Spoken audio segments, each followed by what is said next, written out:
Ladies and gents, welcome back to today's video. And what on earth is going on in China at the moment? Tonight, the most widespread Chinese protests in years. At least 10 cities, including Shanghai, have now spread to Hong Kong. And the unrest is now affecting global markets. Shares of Apple fell nearly 3%. While NASDAQ and the S&P 500 both fell more than 1.5%. Apple shares dropped following reports that production at the world's largest iPhone factory has been impacted by the unrest. Furious, some people yelled what, until now, few would have even dared say aloud. Xi Jinping! Down with Xi Jinping. Down with the Communist Party. Well, we're going to get into all of this today, but it is really kicking off over there, which is, again, we've talked about this many times before. What happens when you enforce such strict draconian measures on any people, regardless of where they live in the world? Eventually people will reach a breaking point as all the anger and the frustration just builds up. Eventually you have an outlet. And that actually happened just this week with an apartment block burning down with people inside. Now, it gets even worse than this, in that the whole reason that people couldn't get out the apartment block was because the door was welded shut in order to save lives, as the message is. But it's not just this that I want to share today in this video. China is also building, right now as we speak, it's almost completed, a quarantine camp, or that's what of course they're calling it, which houses 87,000 pods.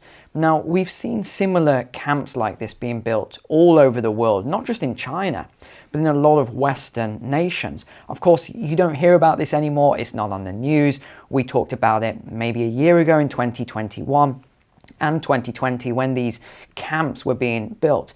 Now, a lot of people just assume they've been disbanded and they've been taken apart. Not true. These camps that exist all around the world are still there. They are maintained by a skeleton staff, but they are still there. What were they built for? If we're going back, 18 months, 2 years now, what was the reason the government said they were built for? It was just in case of they needed to isolate people. Now, if you read through any of the guidance and the policies, they are ready for the next pandemic. That is, of course, what we heard last week as well with the new health pass. If you haven't watched that video, go and check it out. The new health pass is being created under the United Nations, under the G20. Pretty much everyone country-wise has signed up for this. Is for your health, for your benefit. If you haven't had certain inoculations, and I'm not just talking about COVID here, I'm talking about other things, then your pass will go red. It will be a traffic light system, green, amber, and red. And if you have a red, then you simply cannot travel. Why am I mentioning this? Because I want to link it to today's video, is because this is exactly what we're seeing in the test case, which is China, where people traveled from all over China. But finally, when they got to or near the location and they scanned their travel pass, their digital ID, which tracks their face and their gait and everything else, the pass said, red, you are not fit for travel. So yes, some people managed to get to the bank in order to try and protest, but they were met by military resistance. Well, let's link this to what's going on at the moment. And I'll start with point number one. Just over the last few days, an electrical fire broke out in an apartment block. And if you know China, these blocks are not small. So we understand from the reports, again, I can never confirm anything in detail that comes out of countries like China because we just don't know. But from the reports, it was a 47-story apartment block. It was an electrical fire and people couldn't get out because the doors were welded shut for COVID health and safety, if that's what we can even call it. And I don't need to go into graphic or gruesome detail to describe how those people in that block actually died. But what this actually did was it created somewhat of a fire in the bellies of many of the Chinese people who then took to the streets. Because the other thing you need to understand with the situation was the fire trucks couldn't get to the apartment block. Why? Because there were blockades, and not just that, because of the way sometimes roads and cities are built in China. There was a lot of cars blocking the route, so these fire trucks simply couldn't get to the apartment building that had the fire. So, of course, you look at this and you look at the frustration that exists among the people there who are, and this is where belief structures come in. So we'll talk a little bit of psychology here as well. But you have these belief structures, and the belief structures are that the government is good, the government are taking care of us. Okay, it's been going on for 3 years. Okay, everyone else is, these policies have gone away now. They're not having the lockdowns and everything else, but China still has it. And what you're starting to see is this movement, this change of mindset within the people. And this is where I want to talk about another thing, because there was just an article that came out today in the UK, and again, it's been linked to a couple of other articles in other countries, where what we're seeing is the decline of faith and the decline of religion, in particular in the UK. And it's completely correlated, this massive, it is just a cliff drop off in Christianity in England, Wales, Scotland, the UK as a whole. So we've had this drop off in Christianity as we have had this increase, and they're perfectly correlated in terms of no belief system, so no faith, no religion. And I'm not saying this by the way, to criticize, or if you don't have any faith, this is not what I'm saying. What I'm saying is that it's quite interesting when you look at previous events in history where you didn't have people who would just go along with, and I'm talking about almost globally here, anything that the governments would say. People were always very much free thinking. And this links to a quote, I guess we can call it, which is very, very old. A lot of people have taken claim for it every 100 years or so, but it really goes back a couple thousand years, really, if you find the first sort of source of this. And it is that if you don't believe in anything, you don't have a belief structure, again, whether that's faith for you or whether it's something different, but if you don't have a strong belief structure and you've never really studied that and understand what that means for you, then the second part is you'll believe anything. And if you think about that, if you don't believe in anything, you'll believe anything or everything. And you start looking at what's happened with governments and media and everything else, it kind of explains, in my mind at least, and again, I'm not saying this is true, I'm just saying this is true for me and my belief system. This is what I've been seeing a lot of, in that people will just go along with, and even if there's no logic behind something. A lot of people, and I've said this before, are good people, and I really do believe that. People are good. People are honest, people are caring, they care about their communities and their families, and they want to do the right thing. And I think that's why even during lockdowns in the West, where certain things made absolutely no sense whatsoever, and it was very clear it made no sense, people still went along with it. Why? Is it because, you hear a lot of times sheeple and the sheep and all this stuff? I don't use any of those terms, I just want to say. Is it because of that? No, I don't think so, and I don't really look at people in that sort of more derogatory way.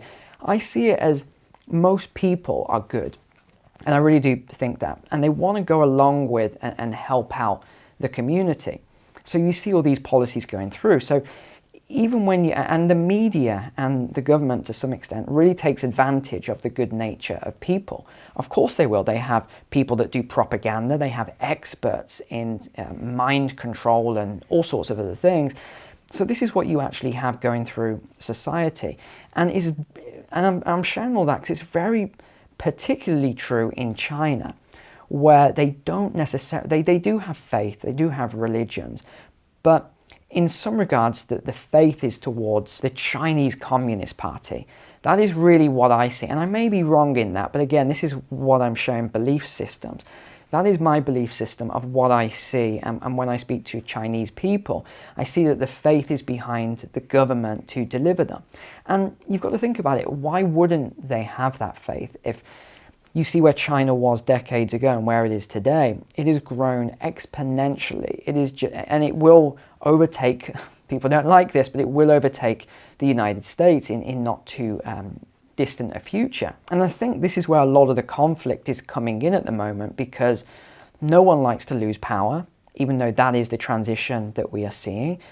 And it's very clear with the media, you never see protests on the media. You never see the general populace, even when there's tens of thousands, or that one protest, 100,000 on the streets of London, is never televised. You know, they don't televise these things. But as soon as it comes to something in Russia or China, all of a sudden the media is all over it and they're televising it. Why? Well, very simply, it's because the media already knows in some regards where the conflict is going to be in the future. And it's quite clear, we're already seeing it with Russia, we're seeing that conflict, but we haven't yet seen China conflict. But we know it's coming. We know there's going to be some sort of event in the near future over Taiwan, the island of Taiwan. We know that is going to happen at some point. And I believe that a lot of this right now, and a lot of what you see in the media, is setting everything up for that event. So this has really brought us on to stage 2 then, where the Chinese people really erupted. And a lot of it was the students, so it's the younger populace as well. So it was a lot of students. And again, you've got to look at the psychology behind that and the belief systems and structures behind that. Why did they erupt so much? Well, it's because they feel lost right now. And for good reason. Statistically, they are correct. If you think about the people who graduate from university right at the start of a recession, statistically, they are never going to perform as well as people who graduate at the end of a recession, or they're going into this new growth period where hiring starts and all these other things. Think of it like this. If you are an employer or a recruiter, who are you going to employ? Are you going to employ the person that got their degree 5 years ago at the start of a recession, hasn't been doing anything with it since, because not through their own fault, they just couldn't get a job? Or are you going to recruit and employ the person who's just graduated, fresh out of university? It's pretty obvious who that's going to be. So what we're seeing right now, which isn't talked about, but in China, you have an incredibly high unemployment rate among the young people. It's somewhere in the region of 18.5%. Again, we can't get exact accurate figures coming out of China, but I would say it's somewhere in that region. It could be a lot higher though, especially when it comes to graduate jobs right now. So of course they come home expecting to get these jobs which have already been offered to them in writing, and now we're seeing, because of this slowdown in China, a lot of jobs being cut. So we are seeing these mass protests now, and again, I'm not going to show you a lot of the footage here because some of it is pretty, I wouldn't say extreme. I don't mind watching this kind of footage, but putting it onto a platform like YouTube, the video will be banned straight away. So I'm not going to put any of the footage on the video here, but you can look at some of this footage. It is quite extreme in the sort of crackdowns that are going on right now and the government response. Now, this reminds me somewhat of an event that happened in China in 1989. Some of you will remember it. It was the Tiananmen Square massacre, where you had mainly students that were protesting. And again, I won't get into all the background of it because it's quite long, but there was a protest, originally a peaceful protest. It was still fairly peaceful, I would say. And because the government couldn't get resolve or resolution with the protesters, eventually they surrounded them with 200,000 soldiers, as well as heavy equipment such as tanks. And you'll always remember, and I think I've got the image here, this was the famous image, which I think everyone around the world has seen by this point, of the person with their shopping bag stood in front of the tank in Tiananmen Square. And if you don't know what actually happened there, it was a massacre.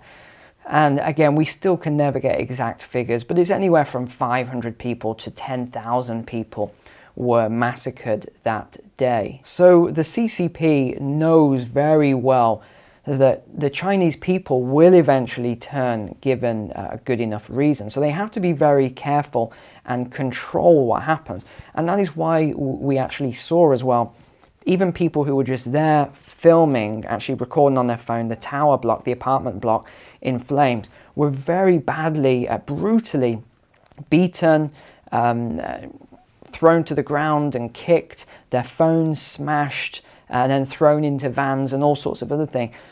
Why? Because the whole idea or the concept behind the government approach is that if no one sees it, then it won't spread. But they know if these sort of things spread and people realize, hold on, it was the government policy that locked those people into the apartment block, then that's where problems arise. But actually, and this is where a lot of, you often don't hear me talk about protesting and things like that. And that's because I have a very different opinion on protests. Yes, I've talked about the French Revolution, where it really kicked off and then it went way too far with pretty much everyone getting the guillotine by the end of it. But the reason why is because I have a different view, having studied protests and again the psychology behind it.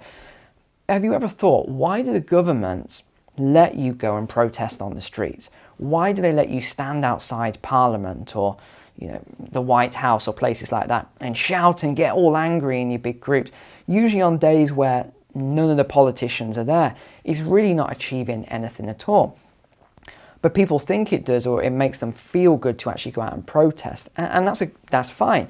If that gets out the frustration, then that's a good thing. But the governments know that. They know that if you protest and you go on the street and you shout and you get all that, think of it like a volcano. Why do volcanoes have vents? It's to actually release that pressure. Eventually, if you don't release that pressure via protests and other things, you have a huge eruption. So the government's not stupid. They know that. That's why they allow protests and they control it. It's nothing to do with free speech like a lot of people think. Because if there were truly free speech, then it would be televised and the media would televise it and let everyone know, oh, these people are protesting. So that isn't the real purpose. If you look at where protest movements have been very effective, it hasn't been from violence. Well, yes, sometimes it has been, but a lot of time it's been from very, very peaceful methods. Look at what happened in India with Mahatma Gandhi. That was very effective. Look what happened with Martin Luther King. Again, very effective. So there is well, in fact, a number of books have been written on it, how you actually create change.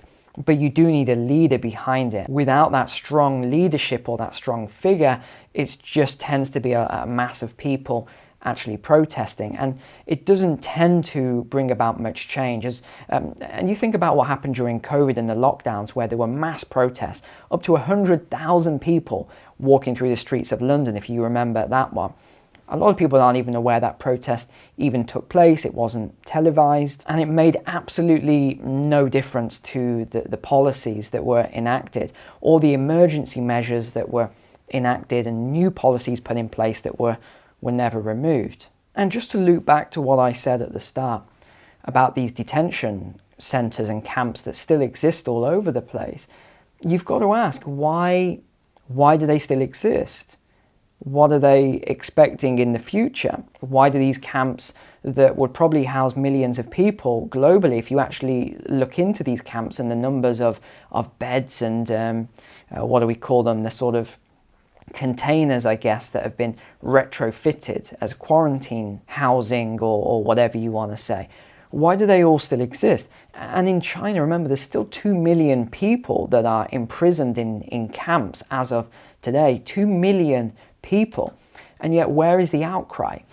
Where is the public outcry and, people waving the flags for these people? You just don't see it. And the other thing is that next year, so in 2023, you're going to have between 11 and 12 million students graduating in China where there just isn't going to be graduate jobs for them. And then the year after will be even more, and the year after even more. So this problem is just going to compound until they either remove all of these restrictions, and I'm pretty sure they've already figured this out. They must know that there's something brewing. It's a bit like the boiling frog analogy.